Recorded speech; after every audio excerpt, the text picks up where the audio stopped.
Le football est cyclique. Il s'en est passé des choses depuis le premier match officiel entre l'Écosse et l'Angleterre, en 1872.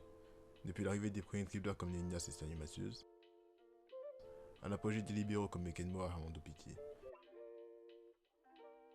puis le légendaire brisé de Pelé, sans oublier le football total de Cruyff et ses principes tactiques révolutionnaires. Puis il y a bien évidemment les numéros 10 des années 80, les Zico, Platini, Gullit et Maradona.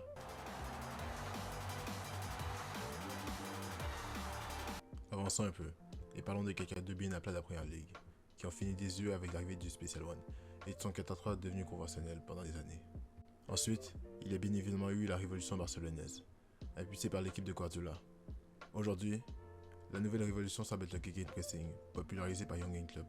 Mais la question qu'on peut se poser, c'est pourquoi le football a changé à ce point. Le football, il a changé. Surtout qu'avant l'apparition de la VAR, la dernière grande révolution des règles du sport remonte à l'interdiction des gardiens de reprendre le ballon dans les mains lorsqu'un coéquipier leur fait la passe. Eh bien, ce sont les équipes elles-mêmes qui font en sorte que le football change petit à petit, pour ensuite donner une révolution. Généralement, une équipe est au top et domine par sa tactique et ses joueurs.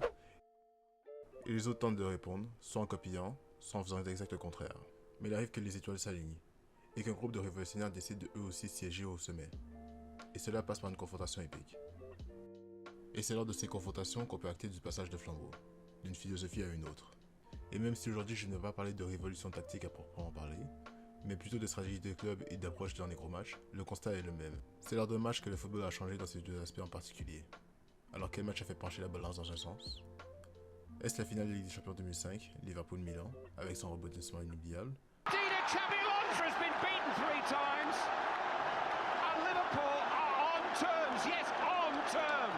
Ou bien la dernière finale de Coupe du Monde, France-Argentine? Ou bien même un de ces bons vieux classicos des années 2010, avec Messi et Ronaldo? Non. À vrai dire, on pense à tort que c'est forcément la finale d'une grande compétition qui acte la fin d'une ère et le début d'une nouvelle. Mais ce n'est pas forcément le cas. Le match dont je vais vous parler n'est qu'un simple huitième de finale de Ligue des Champions.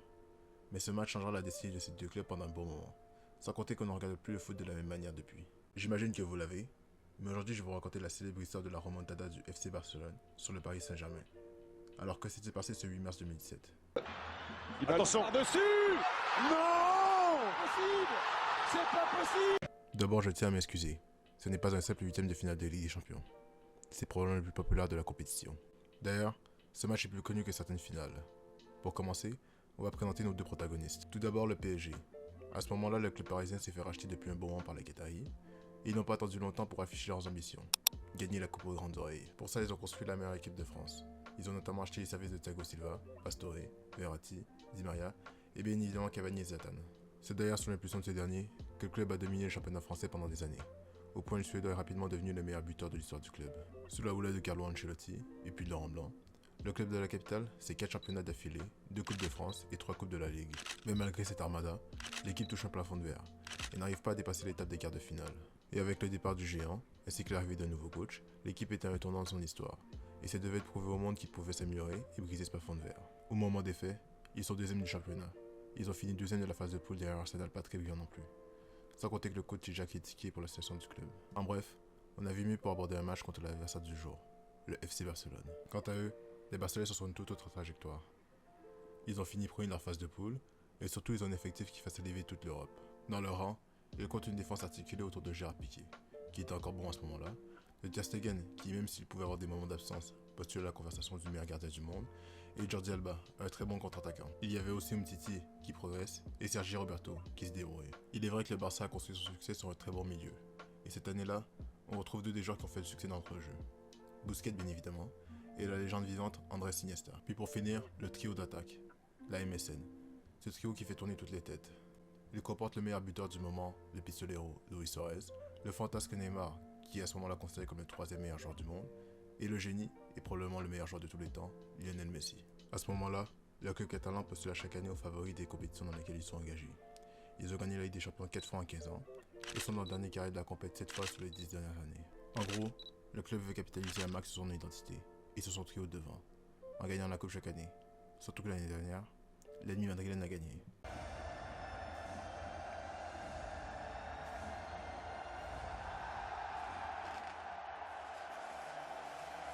Chaque année qui passe sans que les Barcelonais la gagnent, Ça peut être une déception de plus à ce niveau-là. Bien, maintenant que les présentations sont faites, passons au plat de résistance. Lors du match aller, tout le monde voit les Catalans s'imposer au Parc des Princes.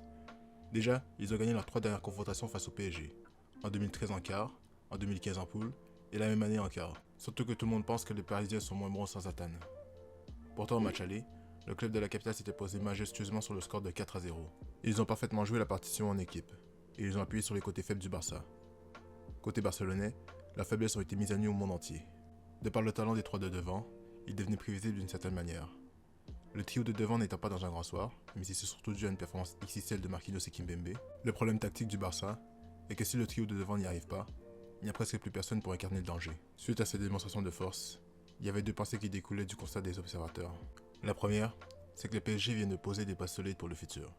Il y a toujours des places à l'amélioration, notamment au poste de latéraux ou bien celui de gardien, mais dans l'ensemble, ils peuvent maintenant regarder les grandes routes dans les yeux. Puis la deuxième, c'est que malgré tout, le Barça peut le faire. Le talent est tellement incroyable et le défi tellement immense que s'il y a bien une équipe qui peut le faire, c'est bien eux. Et c'est plutôt logique. Dans l'absolu, le Barça est une équipe qui a toujours construit son succès à travers un collectif fort. Aussi, les joueurs de légende ce n'est pas ce qui manque au club. Et puis les gens veulent voir de la magie. Et il en faudra de la magie, puisqu'aucune équipe n'a jamais remonté un écart après avoir perdu 4-0 à l'extérieur. Maintenant, que s'est-il passé durant ces 3 semaines d'écart entre les 2 matchs? Eh bien de son côté, les Catalans ont voulu rassurer tout le monde. Exploit il y aura bien. Ils disaient, si on marquait 4 buts, nous on peut en marquer 5 ou bien 6. Halfway through this tie, if a rival is capable of scoring 4 goals against us, then we're capable of scoring 6 against them. Actually, we've done it before in the season, and not only once, but many times. La machine médiatique espagnole voulait déjà faire pression pour vendre une histoire crédible au monde. La fameuse nouvelle tactique de Luis Enrique, ou bien même le Camp Nou, là où tous les joueurs adverses se liquéfient, et là où même le terrain est plus grand, ce qui est faux. Et côté parisien, il commet des erreurs de communication graves à ce stade de la compétition. Dans cette interview, les joueurs évoquent non seulement la possibilité de perdre ce match, mais aussi la double confrontation. Après un match que tu présentes tu perds 5-1 et t'es passé. Mais tu es qualifié. T'es content? Non. T'es content Non, ou t'es je pas suis content? dégoûté. Oui, j'ai content. Tu étais content? Barcelone. Je suis content. Après tout, que les journaux français ou espagnols soient confiants ou non, c'est une chose, mais que les titulaires parlent de ce match comme une possible séance de torture à venir, c'est aussi une faiblesse grave. C'est déjà mal parti pour eux. Imaginez vous gagner un match 4-0, que vous remportez sans contestation possible, et vous n'êtes toujours pas confiant en votre capacité à gagner le match retour aussi. Et c'est pareil pour l'ensemble de la communication parisienne. On ne parle pas de victoire, mais de défaites pas trop sévères. Comme vous pouvez l'imaginer, je ne vais pas couvrir l'analyse tactique complète de ce match, d'autant déjà fait. Je préfère m'attarder sur les conséquences. Dès les premières minutes, le Barça s'est donné les moyens de dominer cette rencontre. J'imagine que c'est plus palpable pour les joueurs catalans, mais ils ont probablement vu que les Parisiens n'étaient pas en confiance. Ils ont voulu appuyer là où ça fait mal. Ils ont marqué très rapidement, et ont installé le rythme, pour prendre l'ascendant sur l'adversaire. Les joueurs parisiens semblaient déboussolés et désorientés. Ils ont perdu en à peine 50 minutes, presque tout l'avantage qu'ils avaient si durement acquis au match aller. Le constat est simple, le PSG qu'on a vu au match aller n'est pas le même que celui du retour. Et même s'il y a eu quelques changements dans le 11 de départ, on ne peut pas reconnaître les 2 équipes. Mais malgré tout, les hommes de Naïmki ont pu se procurer quelques belles occasions en contre. Ils ont notamment réduit le score sur cette magnifique frappe du Matador. Ce dernier semble nager sur l'eau cette saison. Il faut dire qu'après ça, une partie des Barcelonais ont baissé les bras. Mais il y en a un côté Barça qui ne voulait certainement pas abandonner. Neymar, le petit prince. Celui qui est appelé à régner dans un futur proche de le football. Le type de l'après Ronaldo et Messi. D'un coup franc sublime, il relance sa machine catalane. Tout le stade même. Puis ensuite, plein de malice, le pistolero Luis Suarez obtient un penalty. Qu'il n'y a pas le dette pour être honnête. Neymar le concrétise. Nous sommes à la 91e minute. Le calcul est simple. Le Barça doit marquer un but pour gagner, sinon le PSG passe. Et encore une fois, d'une sublime inspiration du génie brésilien, Sergi Roberto se retrouve seul pour marquer le but victorieux. Suite à ça, bien sûr, les Parisiens se sont écroulés. L'impensable s'est produit. Et pour les Barcelonais, c'est l'extase. L'impossible est devenu réalité. Mais pourquoi le PSG a ainsi coulé? Eh bien, je dirais qu'ils n'ont pas cru en eux. Ils ont fait preuve d'amateurisme à tous les niveaux. Un vieux dicton dit que l'homme apprend de ses erreurs, et le sage celle des autres. Alors ça, ce n'est pas une erreur, mais d'une réussite dont on va parler. 4 ans plus tôt, le Barça est confronté au même problème. En 2013, le Bayern a écrasé le Barça 4-0 à domicile. Robben scores. Did he foul Jordi Alba? Was he fouled there? Et ils sont partis dans le même Camp Nou pour s'imposer sur le score de 3-0. Certes, ce n'est pas le même Barça. Messi étant blessé pour ce match. Mais côté Bayern, il n'y a personne qui a douté, malgré la tentative de déstabilisation des médias catalans. Le Bayern n'est pas allé en Espagne pour perdre sur un petit score, mais pour continuer sur la lancée de leur match précédent. Dès l'entame de cette seconde période, et là, glaciation sur le Camp Nou. Ribéry, pase interior, va a ganar la banda, Ribéry con problemas, autogol. Piqué la acaba de meter que tenía problemas, era el Barcelona. Il n'y a pas eu d'interview à la con avec Müller, Ribéry, Robben et Neuer pour savoir si une défaite 5-1 était acceptable ou non. Comment? Après un match, que tu présentes pour 5 ans, et t'es passé. Mais t'es T'es content? T'es content ou t'es pas content? Oui, j'ai content. Tu étais content? Je suis content. Maintenant, on va étudier les conséquences de ce match. Tout d'abord côté catalan, la seule leçon que la direction en a tirée, c'est qu'avec un trio de stars de devant, tout est possible. Ils en ont déduit que la seule manière de gagner est d'aligner 3 talents incommensurables et de les voir faire de la magie. De son bord, le PSG va recruter Neymar et Mbappé, afin de constituer une attaque d'élite qui aura pour objectif de tout écraser. Le tout pour un peu plus de 400 millions d'euros, rien qu'en indemnité de transfert.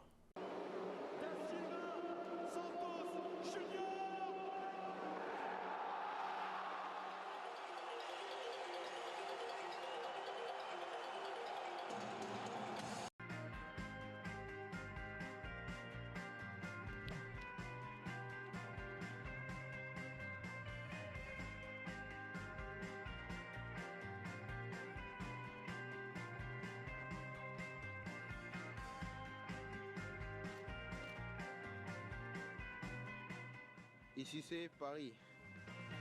Puis le Barça voudra remplacer Neymar par tous les moyens possibles. Il va donc acheter 3 joueurs sur 3 années consécutives pour la modique somme de 390 millions d'euros. Qu'un d'entre eux ne va réussir à Barcelone.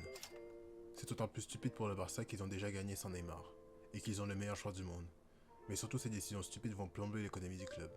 Et encore aujourd'hui, le club en paye les frais. Puis côté PSG, ce ne fut pas non plus une réussite, puisqu'ils n'ont pas gagné le trophée tant attendu, même s'ils ne sont jamais autant approchés du but qu'avec le duo Neymar-Mbappé. Mais à quel prix? La gestion de ces deux stars fut cataclysmique, et pour un investissement de 400 millions d'euros, tu en retires à peine 90. Plus, les deux joueurs étaient promis à la place du numéro 1 mondial, de ballon d'or, et aucun d'entre eux n'a atteint ce stade pour l'instant. Pire encore, Neymar est considéré comme l'un des plus grands gâchis de l'histoire du sport. Et Mbappé est parti en mauvais terme avec la direction, et surtout avec les supporters, et le tout gratuitement. Puis le plus marrant, c'est que l'achat de ces 5 joueurs n'a pas empêché ni le Barça, ni le PSG de se prendre remontada sur remontada. Another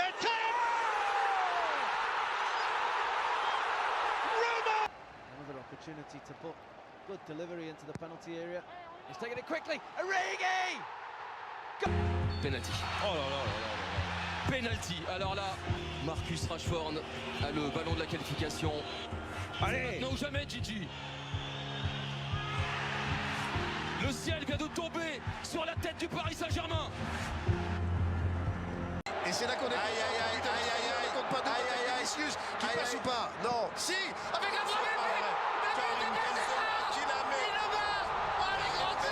Et encore, aucun de ces deux clubs n'a remporté la Ligue des Champions depuis 10 ans. Et même si les deux clubs semblent enfin avoir changé de direction sportive et de mentalité, chacun continue d'avoir des séquelles. Quant aux autres clubs européens, certains semblent avoir emprunté la voie du sage en apprenant des erreurs des autres. Je pense surtout à Liverpool, Manchester City, le Bayern et bien sûr le Real. Et puis sans même parler des clubs qui ont remporté la Serie A récemment, on peut penser à Arsenal ou à l'Inter Milan, qui ont progressé sur des modèles bien plus intelligents que celui du Star System, en espérant que d'autres clubs n'essaient pas de recopier le modèle du Star System de manière bancale. Puis pour finir, la dernière conséquence et la plus importante dans le paysage footballistique est l'arrivée des remontadas. Bien sûr, il y en a déjà eu avant, mais là on atteint des sommets en termes de rebondissement ces dernières années. Aujourd'hui, bien naïf est celui qui croit qu'une confrontation est pliée après le match aller. Chaque année, on attend le match retour pour savoir qui va créer l'exploit. Estamos a mitad de eliminatoria. Que si un rival puede marcarnos 4 goles a nosotros, nosotros le podemos marcar 6.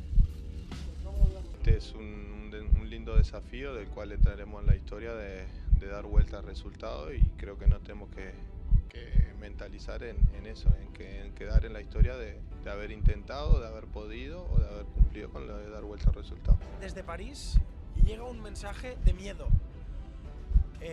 Que Unai Emery haya ensayado los penaltis, para mí es que hay miedo en el PSG.